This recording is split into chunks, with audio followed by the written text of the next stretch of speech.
દાહોદના ફતેપુરામાં પાટલા પ્લોટમાં આવેલા ગટરોનું ગંદુ પાણી રોડ ઉપર વહેતા રોગચાળાની દહેશત. તંત્રને જાણ કરવા છતાં કોઈ પણ જાતની સાફ સફાઈ કરવામાં આવતી નથી.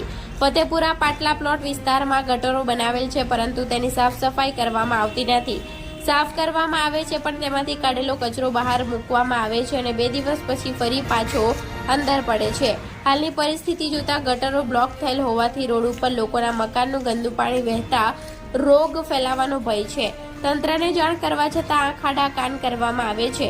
સવારે મહિલાઓ મંદિરે જતા ગંદા પાણીમાં પગ મૂકીને જવું પડતું હોય છે અને તેઓની આંતરિક લાગણીઓ દુભાતી હોય છે.